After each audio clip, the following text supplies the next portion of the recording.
Chers téléspectateurs du micro du Pasteur Bobo, partout où vous êtes à travers le monde, on vous dit bonjour, bonsoir, ça dépend de l'heure à laquelle vous nous regardez. On sera bilingue, ça sera chaud, on vous promet, ça sera bilingue avec le journaliste, le célèbre journaliste Cheikh Fita, qui nous revient tout droit de Kinshasa. Il était à Kin, il a passé un bon moment. On se pose des questions, mais il est de retour, il est avec nous. Il est à cheval entre Kinshasa et Bruxelles.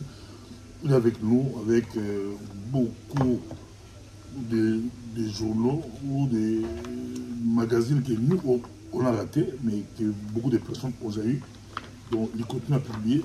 On peut voir, mais il en a beaucoup. Hein. Oui, une fois par mois. Une fois par mois. Donc, comme il avait promis, un an, il respecte. On voit la qualité aussi, c'est très bon. C'est très bon. Bonjour, M. Cheikh. Bonjour, Pasteur Bobo. Bonjour, Malandignon. Il y a un micro, il y a Pasteur Bobo. On s'appelle Mingi. Nenge Tokutani à Pasteur Bobo. Juste quelques jours après, retour Nanga. Donc, on a disposition. Na moliba si bon la kilo maîtrise lingala bien. O banu lingala mais na moi je maîtrise lingala. Lingala kitoko bien. Mais au somba ndembi ndenge nini so lobi lingala te. Donc tout vivre à qui les a na lingala. Ezala na wewa, ezala na taxi, ezala na zando, ezala partout donc langue natale quoi. Avant tout ta politique, il faut battre pour quitter la politique, mais quand vous avez tous la politique. J'ai beaucoup aimé, le Sénat. Oui. Au Sénat avec mon père et puis le fils Mabi Moulumba. Oui. Qui est aussi directeur de la banque. Ouais. À cette conférence pour la Sénat, c'est plus la phrase il y a Mabi Moulumba. Bon, là, il y a Mabi Moulumba junior, mais c'est papa, pour ce âge, ma papa. Alors, le Congo, tout le monde, tout diaspora. Tout le monde a la politique. Sur le Congo, Marabila aussi la Congo, non, tout le monde a la politique. On dit Congo, à part politique, il y a la politique. Comment c'est pour le Congo, sur le Congo, il y a politique. Mais aux questions posées, Yangwan, éditorial et mon dernier numéro, RD Congo, comment va la République? Voilà. Donc, Nengolobi politique, ils ont tout. Mais chaque branche à vie nationale, ils ont politique. Ceux qui ont les politiques, il y a tout. Vous avez le généraliste. Mais ceux qui ont les politiques, il y a point par point. Vous avez politiciens, mais avec impact dans la population. Vous avez ça, exemple, Moko. Par exemple, Moni. Trottoir. L'air na zone yawa, il frappé le trottoir, il est propre, il est respecté. La route est respectée. Balabala, ils sont à l'état. Trottoir, ils sont à l'état. Sauf que ça dit que quand on a trottoir, on a un problème à l'état. Mais pas d'abisso, trottoir est comme une phagocyté. Balabala est comme une phagocyté. Mais le est comme normal. Alors que en réalité c'est un problème politique. On se peut même si la phagocyté explique ce que tout pour yo français phagocyté eza lokola yo zawa ennemi moko ya monena ye entouré yo ti amelio. Moni oya bandaki na trottoir na kamwa ligablo na ye abandaki awa mosusu aye ti balié trottoir nde phagocytose wana dans un mais comment vous tournez ça va le moment où vous tournez mais bah moi ça la passe bien. Bon, Obi, Ngana journaliste, j'aurais bien aimé étudiant, opposer nga pourquoi politique, c'est-à-dire nga Ngana journaliste reporter. Lingi Koloba. C'est un reportage. Oui, ça la kaka ba reportage. OK, non, c'est un reportage. Oui, tous les jours na tambola kana makenda bisika nyonso. Donc on peut prendre à tout hasard. Lokola nini magazine Yasuka omoni par exemple un mot là ça va photo oyo par exemple tellement bien fait oyo ça omoni par exemple oyo mbula moko ebeta qui a pas longtemps et ça qui va dégâts tout. Grand Mboula. Un grand Mboula. Donc en face il immeuble nanga mai mati na 50 cm. Nazala kit. Nakangi photo na talin oezo salama na comité article. Voilà les reportages.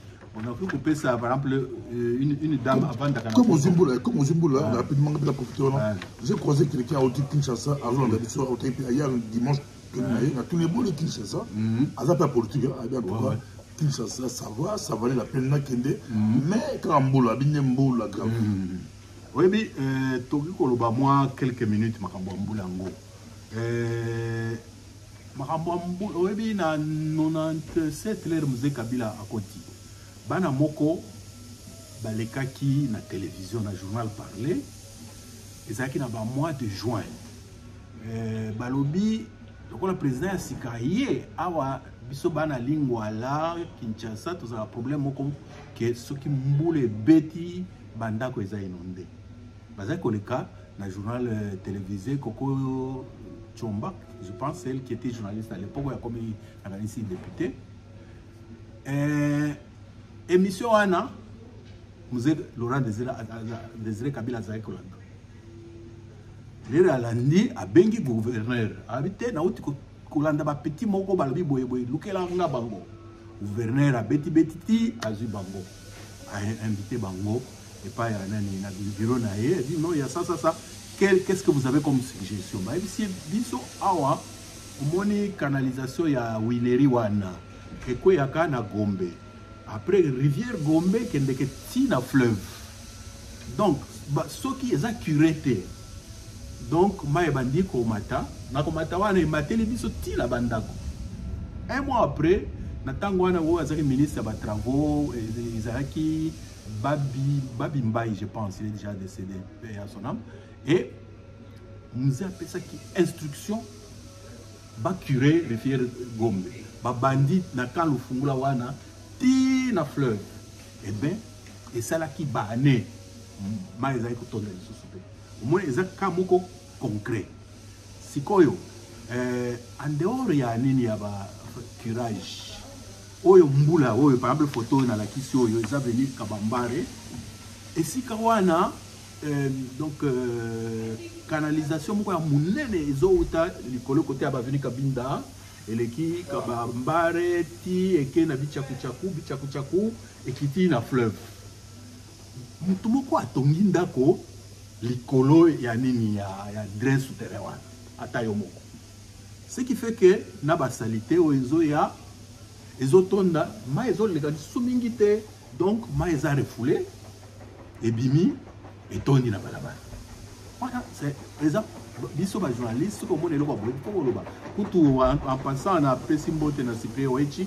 qui était estomaqué, qui avait même fait un live dans l'eau makolo na mai azola ki sa ndenge nini tondi omoni mais formidable la chose Mbote aussi quand même la personne Mbote yo pas petit na yo na bela pasteur Bobo Koyamba Mbote yo c'est ça. Donc on a continué par rapport à force et à reportage pour la information pour le journalisme. C'est-à-dire les faits concrets. Ce que Sangissi est comme fait politique. La preuve, dans la réunion du gouvernement il y a 2-3 semaines, a décidé que le gouverneur n'a pas bourgmestre Basilissa Makambo ya inondation. Et comme le niveau président, comme le niveau du gouvernement, et comme politique. Donc politique, ils ont la licoloté. Politique, ils ont la nasse. Et si les citoyens ont vivre. Na isika wana ngana sepela en tant que journaliste naza la bisika wana Nathalie les kotonda les comme ebele et comme il fait politique bobo ngate to politique mais to ti bana ba dossier o babi kina elengi kitoko bato ba otiki mais kala mbula nde mabe makasi na zonga dans magazine na po ya monde d'affaires de avant to zonga na to ko to politique après politique ezalaga Congolais de Belgique info en ligne de Congolais de Belgique magazine. Comme ça, il y a eu vidéo avant, mais ce qu'on a fait dans le magazine. Non, mais ma vidéo n'a tika. On a expliqué Bino. Au moins, il y a eu depuis 2004, l'ère Motebusa Zouaka Bukavu, l'ère manifestation à Libande et Bandaka, l'ère Salaka 1+4, l'ère Batutu Bazaïka Kabila dégage.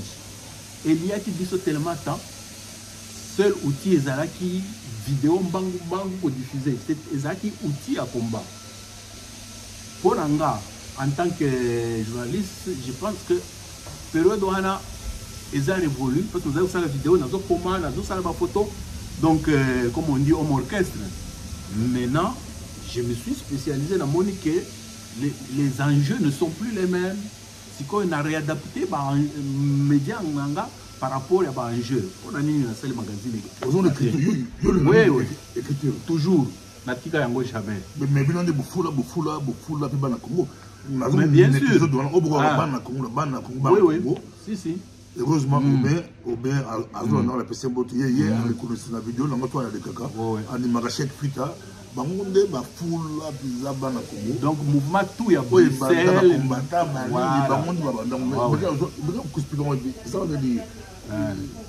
C'est-à-dire au monde na Tangwana aucun Congolais a condiment Joseph Kabila as le président pour mille et une raisons.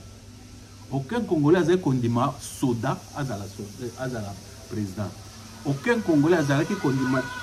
Excusez-moi. Quand on a vu les micro de pasteur pour la chèque Pita, à toi, excusez-moi. Congo, il y a mouvement combattant. Il y a Moussa Paris, il y a Moussa Londres, et dans la Belgique. C'est ça. Et dans la Belgique, mais Bango, avec d'écriture, il y a comment. Donc, pour comment peut-être les Kokoma, ils ont les Linguia. Il y a comment. Bango,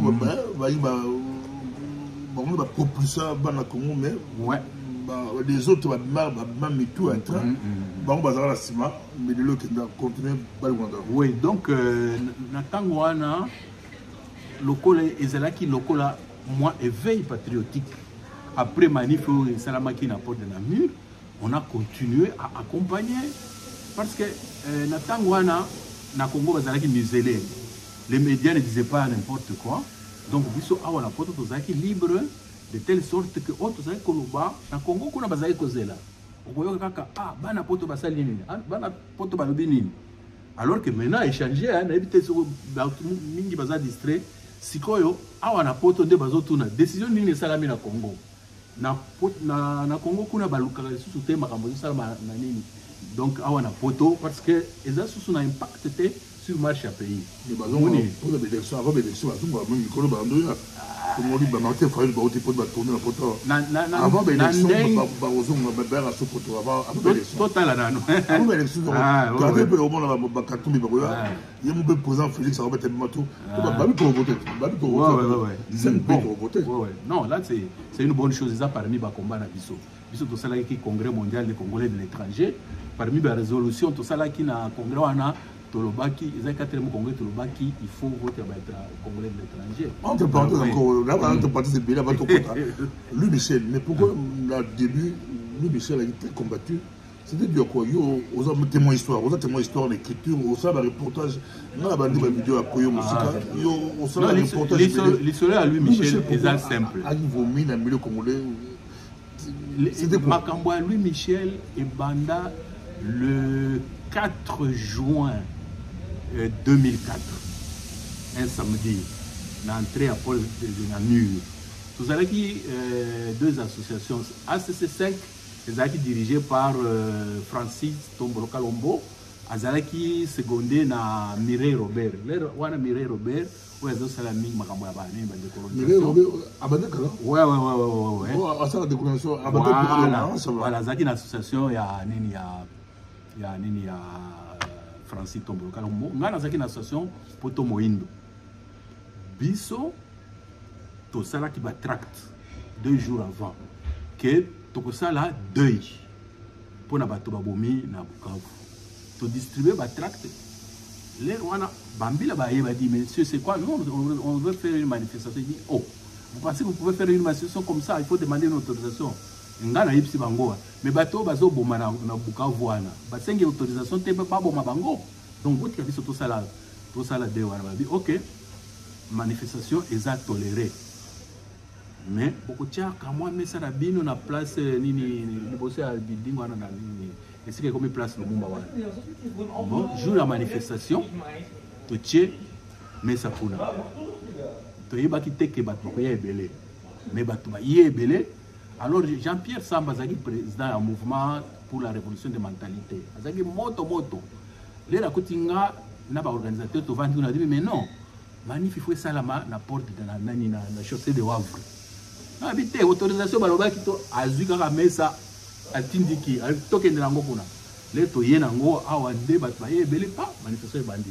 Les manifestations bandi. Nde na loenge wana bato bandi ko koganga Louis Michel assassin Louis Michel. Les wana za ministre des affaires étrangères. Les bazo ganga wana l'ancienne ministre Gisèle Mandaïla. Azalaki na manifestation pe a bengi Louis Michel a dit non ici bazo fingayo. Louis Michel a dit banani wana est-ce que tu peux pas me demander aux organisateurs de venir me voir. Gisèle Mandaïla a dit ngande na signaki que nous allons responsable ce qui est bébia wana kufi. Habité va vite beaucoup tananaye. Alors au bazaki na manifestation et puis bango bo gérer nano bat. Donc, membre d'affaires étrangères. Le même jour. Le même jour, manifestation est à Libanda, de 14h à 18h. Vous d'abord comprendre Louis Michel, pour il y a des sources. Voilà. Donc, Congolais, Louis Michel. Donc, à un moment où on a, parce que le ministère des Affaires étrangères, les Amoussikaté, à Okatikaka, ni boulevard, au Kiti, na rue de Petit Carme, na Koti, na quelques manifestants, na Koti, na bureau. Lui, Michel a vendu na cigare. Après, il dit que me vaut vos récriminations, ce qui est pratiquement une insulte.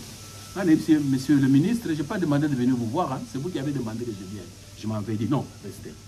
Alors, je lui explique ce qu'il a dit. Non, que ça va, je vais appeler Kabila demain, tout, j'irai au Congo. Tobimi, Tozongi. Les Razongi, mouvement Izakaka Makasi. Donc, Louis Michel, alors tout le monde Louis Michel a commis la manif à Matina carré à la police, à Zui micro, à Bandi comme Koganga pour expliquer rien, ti à Kendanaye.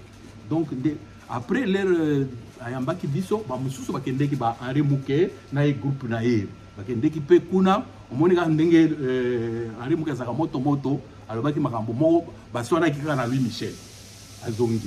Donc, Louis Michel et Bandaka jour wana et tikali lokola zemu. Ce qui fait que la manifestation se bandaki ko salama au moins ka banderole ba comme Louis Michel ata ya muke ata ya monene. Donc voilà. La conférence pour mon colonel MR et Ningisi. Moi j'étais aujourd'hui on a parlé notre parlement sur parce que moi débat beaucoup sur Louis Michel mais voilà merci beaucoup là au petit détail beaucoup mais abangaki non, les Rwanda. Non, les Rwanda 1. Louis Michel faisait près de 400 000 voix. Louis Michel, dans la campagne, il était vraiment presque adoré. Louis Michel, il était très fort. Louis Michel, Kabila Zaïko, c'était pratiquement son fils spirituel. Vous comprenez? Ce qui fait que la suffisance, quelque part, c'est les Congolais, quelque part, les Congolais, se pèsent à Bangote, comme on a ministre des Affaires étrangères, qui est en Boga Rabino, voilà. Donc, en fait, on a pas flatterie. Est-ce que c'est dans la capacité d'écouter ça flatterie? Donc, le profil à Louis Michel, ce qui fait que jour où on a des occasions, base exprimer le bol dans Bango. Merci beaucoup, tous point. Maintenant, j'ai la côté politique. Pour ça, dans un magazine, pour le moment, qui tourne Makassi, ou bien qui tourne Makassi, n'a pas de Makassi, affaire Louis Michel, les Zali Kambo. Mais dans un moment, Bakor, il y a Bazo, les locaux, les deux. Bakor, il y a Bazon à la Nairobi, pour la négocier M23, le gouvernement pour Congo a boyé M23. Le gouvernement, Bakor, il y a CSC. Mais là, qui sont Bazo, les Nini, les Cambodgiens, Nini, Bazo, Senga, Congo, Nini, Congo, Zobo, Nini, Bakor, on a idée sur Bakor, on a Yamondé Makambo. Le dernier numéro Nangaï, Ngana Lobaka, parce que mingi qui est au Congolais ne lisent pas, il faut lire. Moni Mouto Aza adjoint et un mécanisme national de suivi. Donc, ça, et là, comment on va créer qui pour la Colande là-bas depuis presque 20 ans. Donc, leur président Tshisekedi a ça le discours n'a ONU. Papa a dit chèque. Le président a très bien parlé, mais j'ai des détails. Est-ce qu'on peut faire une interview? Dans l'interview, il y a un lobby que, parce que question est mon ami, FDLR, un alibi pour Paul Kagame ou pas? Des questions n'anga. Il y a à répondre. Bon, pour ceux qui veulent les détails, batanga kaka parce qu'ils ont quand même le moulaï. Donc, pourquoi ce magasin non, nani na matongé, et pas ya nini ya Guilin. Guilin, papa yoyo, des points de vente na biswana izalakawana régulièrement. Et donc, mon papa a expliqué bien que d'abord FDLR les a combo et botami plus tard. Makambo ebana na 94 les bakimaki ezalaki ba intérêt moi dès kombo la bazaki kopesa bato oyo bazaki koboma batuti bazaki kobenga ngo ba intérêt après évoluer les bakimi génocide en 94 bazalaki ba ex d'abord bazaki ba ex militaire rwandais après bakomi ba nani gouvernement rwandais est-ce que bandi kobenga bango ba intérêt après, bango moko évolué comme le cola parti politique. Une organisation. Bon, bah, une nouvelle génération qui nous une nouvelle génération non, oui, oui. C'est-à-dire, oui, on moni, na l'herbe bimi na mboka na bango ba comme na mboka na biso. Supposé, oh yazaki na 30 ans na 94, calculé au moko. Lelo ça fait 30 ans, il a quel âge? Oui, 60 ans. Aussi au monde mutazo zelana 60 ans sanga na zamba. Baza sousté bato ya génération na baza sousté. Mais bien sûr moi esprit muke etikali mais dans l'entretemps na bakoro wana basala ki omoni na nini na magazine na la kisi papa oyo yewana na avion ya ONU yewana na ba interroir moins le extrait donc voilà donc musala na ezalaki kozwa ba réfugiés rwandais kozongisa bango na mboka na bango azongisi belé tellement azongisi que etikali vraiment comme on dit en lambeau presque rien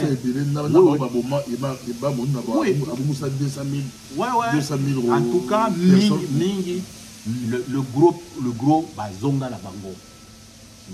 Et puis sans compter que bango moko ba nini na guerre ya RCD Goma bango moko ba rwandais ba kota kiti na kasaya ba sala ki nettoyage et lo kwa ba ba bossa na na Équateur voilà za ba dossier moko ezana no fimanti lelo. Donc ce qui fait que président Tshisekedi na nini ya lobby que makambo FDL wana za lukuta eza prétexte. Papa dans l'interview a démontré comment ils ont prêté chiffre à l'appui, chiffre les et donc maintenant c'est-à-dire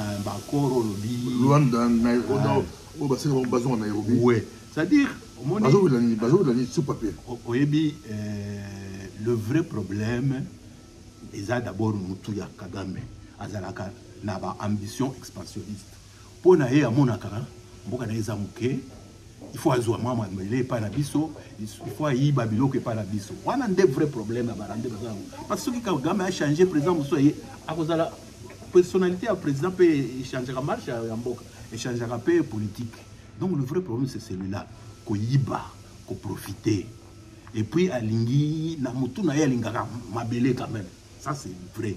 Maintenant, na politique ya Fachi ou Sali malembe abandi ko maîtriser titi abandi ko kanga kangi donc économiquement maintenant le Rwanda est asphyxié le colo ya ba mesure biso ba congolais toujours zo malembe on a bloqué ah oui donc moi le Rwanda a bloqué mais parmi makambo guerre oyo c'est-à-dire ce que kangi robini mutu esika liak ako sepela ako sale bitumba. Donc il y a une guerre économique et une guerre d'expansion. Le vrai problème. Tout le reste là, c'est du maquelele, comme on dit à Lingala.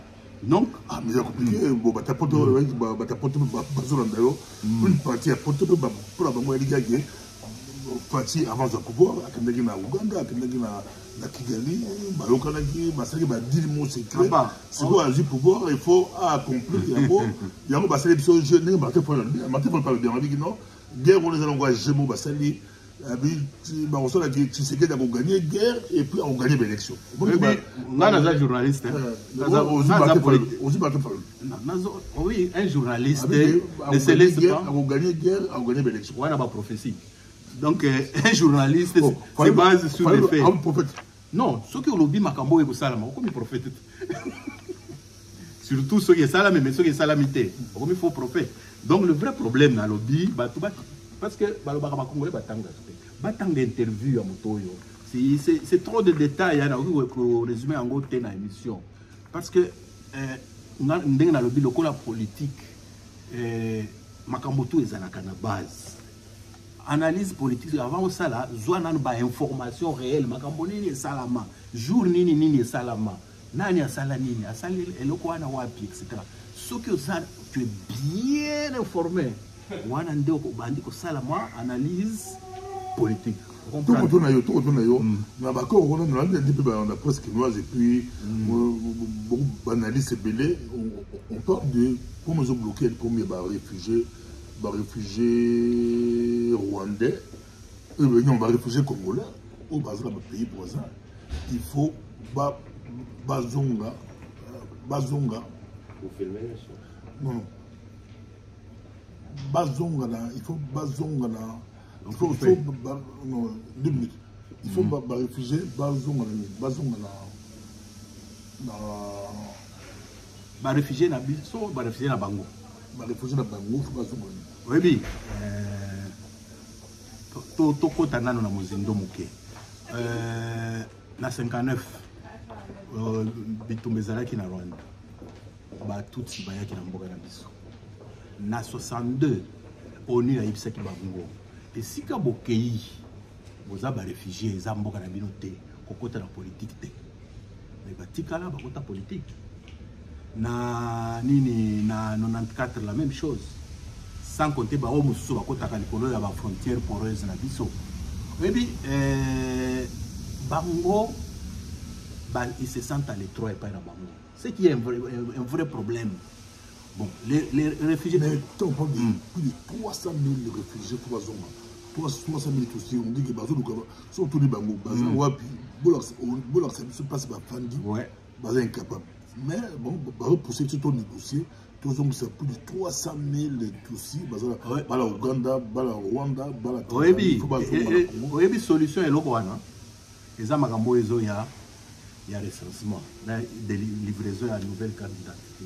Vous voyez que tout ça là, 30 ans sans carte d'identité. Parmi les conséquences, il y a la carte d'identité. Donc, porosité, n'importe qui peut entrer, n'importe qui peut dire que c'est congolais. Batouboni baza na passeport congolais. Batouboni baza na carte d'électeur congolais. Parce que tous ont un fichier nationalité. Là, baza la fichier national. Si vous avez un té, comme na yo, comme papa na yo, comme maman na yo, pesa 10 témoins. Et c'est quand on est bloqué. Ce sont des affirmations.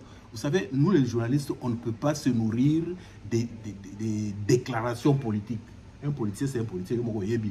C'est la définition. C'est-à-dire, politicien, ça a déclaration en fonction, il y a ambition. Quand il y a un politicien, on va changer. Quand il y a un baki, il y a un baluli, le coup, la psycho, il y a un intérêt. Il y a un statut qu'on peut aussi, la statut qu'on y a une négociation. Oui. Il y a un bani. Oui, d'abord, Goma, vous avez pété. Vous avez mis qui sont puis avion, bah, pour la Goma. Mais au début, on a fait Goma, on a fait auto solo là, tout négocier, tout signer, mais ah, Magambo. Non, oui, c'est plus compliqué. C'est un peu moins compétitif, mais bien sûr, c'est-à-dire toute guerre, et surtout cette guerre-là, a toujours en sous-bassement d'intérêt économique. Yo, on a motozo bundaka boye. Quelque part, l'intérêt est allé. Oui, il y a des carrés miniers dans l'équipe, tout. Il y a beaucoup de gens qui gagnent. On a dans Goma après une éruption. Mais quand on a mon dengue ville les alliés, on a building autour de eux, on a des comme on a bateau, il coûte tout. Bon, Goma est la troisième ville, en tout cas, Goma est l'équipe Sangani. mais mbongo c'est pardon c'est la zone de groupe epsenga attends mon période attends mon c'est partout Équateur bakasa ni adme okambo ke bagome l'équipe bamboka tuna kitoko na musika kuna guerre na musika c'est-à-dire guerre wana zone rire batu za guerre makambo oui donc en fait il faut avoir la tête froide pour na makambo ya ezo sala makuna yango na lobby biso en tant que journaliste oyo oloba bilobe la te il faut kotanga, il faut interroger les gens qui connaissent, il faut interroger les gens qui ont vécu sur base il y a pas information et belé tout ça là tu rappelles le Brésil a été de l'eau soit au Ghana éviter tout qui note fait chaque à la demande machine d'ambo tout commenter rapidement chaque ce bout à qui c'est bon sur votre vidéo bataille dans le qui c'est la qui bon kozwani magazine ezala na Rotana ezala na librairie Jean Lac de ba point principaux na biso mais tozala bato na biso na boulevard batekaka mais depuis un temps on va de plus en plus vers quoi ça les abonnements hein? Donc au lieu de tekaka moko tolingi mutu azui abonnement pour un an alors tozo livrer parce que il faut reconnaître que niveau à magazine c'est pas d'une consommation populaire. Hein, ils ont 5 € alors que les journaux locaux, ils ont 1 ou 2 $, tu vois. Ah, 5 $ la photo 5 $ na Congo. Oui. Mais dans le Bunda, les Nakubanda Kozwa annonce, dans le Bunda, qui a 2 $. On est comment un peu popularisé, mais c'est une initiative personnelle, ils ont spécialité dans le monde. Oui, il y a un homme progressivement, toujours comment, toujours entrer en contact, pour écouter dans le milieu officiel de la Congolais, c'est quoi écouter. Dans Zobunda, écouter dans l'ambassade, dans l'entreprise, parce que les décideurs doivent venir. Parce que le magazine, tout ça, en un mois, ils ont ça les délais. Ils ont très travaillé, ils ont soloté. Donc, ils ont un texte de travailler en profondeur que les décideurs ils n'ont pas le temps de penser comme nous. À Tanguy, à Moni, à dire ok. Donc, le premier marché, la bise, ils ont. Pour tout ce que c'est rapidement, tu peux savoir tout goût et bas son bango. On reçoit chaque magazine, attends, article banquier, on est intéressé. Pourquoi, par exemple, bas son bango? Tu sais du roi Philippe qui gagne. Bon, donc, Nakouvra qui visite le roi Philippe dans le Congo. Nalanda qui va discours na Nyonso, Nakouvra qui est na bisika ebele na Académie des Beaux-Arts na Palais du Peuple, nazaki peut quoi analyser. Roi Philippe Ayaki est mon côté, azaki na premier ministre, azaki ministre des Affaires étrangères, azaki na ba ministre Mosusu, azaki na ba député Mosusu, ba conseiller na ye, et puis une cinquantaine de journalistes. Ba chaîne Nyonso à Belgique qui taki. Elingi Koloba, Roi Philippe, Belgique a compris que Tolinga il faut coopérer avec la RD Congo.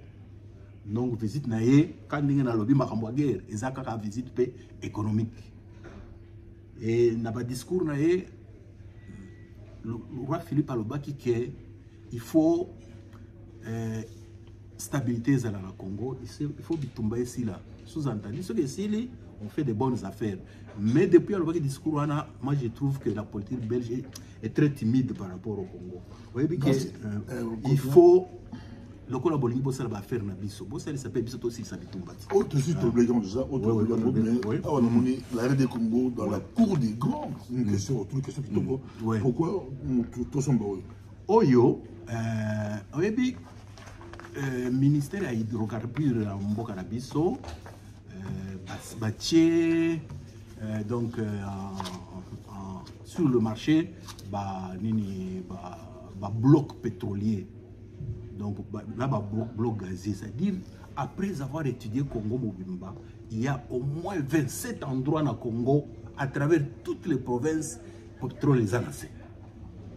Autrement dit, ceux qui exploitaient en Ango, on prévoir tous à la recette, il y a au moins 600 milliards de $.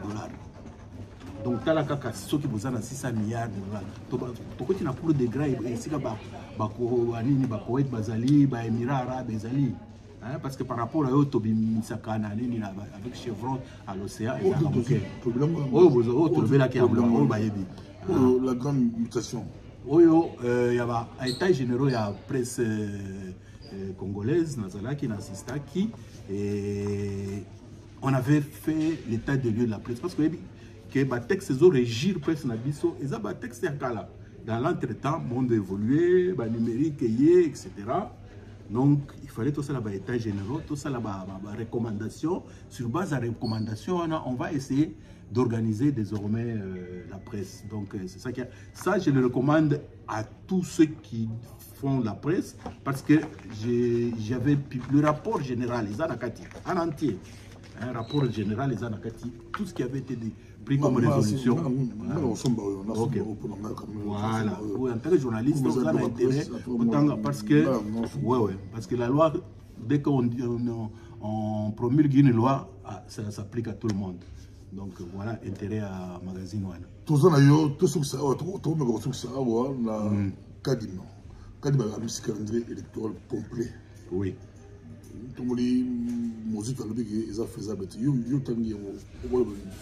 Bon, malheureusement, numéro Moko Ezangi, tout publié qui en était kamika à la Congo. Donc, na numéro à septembre, na koma qui dernière rentrée politique avant la campagne électorale. Et donc, septembre, Natalaki, Salamaki, na l'élection passée, va publier qui calendrier électoral pratiquement cette période ici. Alors, qui va publier calendrier électoral, campagne pays bandi. Oui, match bandi. Non, match bandi déjà. Donc, ce calendrier est allé. Oui, vous avez candidat à la présidence, vous avez déjà jour où vous s'enrôlez. Ceux qui ont candidat dans le conseil communal, oui, déjà jour. Ceux qui ont l'élection, il y a match bandi. Match bandi déjà. Quand tu as été, quand tu as été, quand tu as été de guerre, voilà, et vous poussez à reporter l'élection. Ceux qui ont l'élection, en tout cas,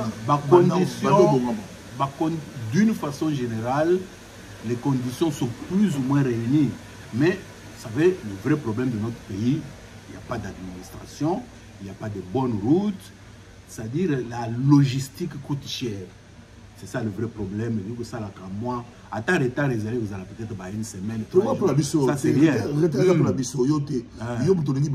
Ah, ok. Il ne faut pas, on les l'a ce soir, on les l'a beaucoup. Pour la grave. Donc, ça, le calendrier est très complet. Donc, il y a d'autres mesures irréalisables. Il y a des politiciens. C'est ça. Mais il y a des Bokeba. Merci beaucoup. Mais biso société civile tout ça na sima, biso ba médias tout ça sima. Biso ba ndeko tiaka ka moto po isalama. Tout ça na intérêt et salama. Pour nous ça on se la guerre on pour ça ba ça ba élection té. On est que ba gamsus. Bon c'est tout. Donc calendrier et c'est betami Bakaboyo ezamata. So si on a sur le populaire, il peut monter en place sur le populaire. On a monté côté na. Ba élection, ba ça possible no cadre ma précis très complet. Mais on dirait aide mon son taton. Bon, depuis Azali Wana, par rapport à Nanga, il sera même plus complet. Par rapport à Nanga, par rapport à Malumalu. C'est-à-dire, au moins, il y a une différence entre Yé et Nanga. Nanga, tu es Gaza Muntu, il y a Kabila. Or, Kabila, Zaki Mutute. Donc, il y a des indiens au Salama. Tandis que Oyo, apparemment, les mains libres, les hommes salanaï. Ah, ça, la c'est quand même il se bat de ça d'être au soin, au final, début, il y a ce document. C'est ça. C'est quoi, début commun. Le document, on a tiré ma dette. Si, c'est un bon chronogramme. Donc, on a date au salami, pourquoi, et salami, pourquoi. Donc, on a tiré ma dette. Merci beaucoup, chef Fitra, tous ces pays. Au principe, c'est le bateau que tu as fait. La titre, l'épisode, ils ont gâté, lui, Michel, ils ont gâté la titre, l'épisode. Et puis, merci beaucoup. Bon, là, ce qu'il faut, c'est que la diaspora, na Kinshasa, les amis de Wechi et Congolais de Belgique, tous un appartement, tous loué. Toza mutu na chambre na ye mais oyo ezalaka lokola living eza monene to transformer yango en club de la presse, c'est-à-dire esika wana tosalaka ba émission, esika wana totie ba ordinateur, totie internet oyo ata ba jeune journaliste oyo baza na eloko te ordinateur dotier est à disposition. Mais tout à diaspora, la société civile ou l'association, qui t'a ce que vous avez une adresse T. Parce que bon, beaucoup de gens ont des adresses dans les mallettes. Si vous avez une adresse T, adresse Bissoana, et ça pour activiste notre diaspora ou elle qui na Kinshasa. Non, pour la club de la presse matérielle. Matériel. Non. Matériel. Non, il y a que ça là. Merci beaucoup. Pour l'organisation. Non, adresse pour la courrier. Oui. Attends, la porte aussi que ça l'adresse courrier mon boulot. Donc tous ceux qui ont une association qui veulent faire des actions au Congo, tout ça la mission à Cyprien Wechi, tout diffuser, tout ça les promotions, parce que entre parenthèses, mission diaspora, on n'a pas une très bonne presse dans Congo. Yango, tout le bid, tout présenter image moko à travailleurs, malembe image wana bon. Donc voilà. Balandi, baokiba la photo c'est beaucoup comment. Mais vous les avez aussi, ça fait moi bien, Merci beaucoup, Zadaki, chaque putain avec info en ligne de Congolais de Belgique, magazine, l'écriture. Il y a même si vous audiovisuel, si vous vidéo, notre force c'est l'écriture. Tout le temps, il faut beaucoup lire pour parler. C'est le temps de rater, vous avez bêtise. Merci beaucoup, Zadaki, chaque putain. Dès que mon avis, prochainement, espérons que le Brésil a gagné. Merci. Merci beaucoup.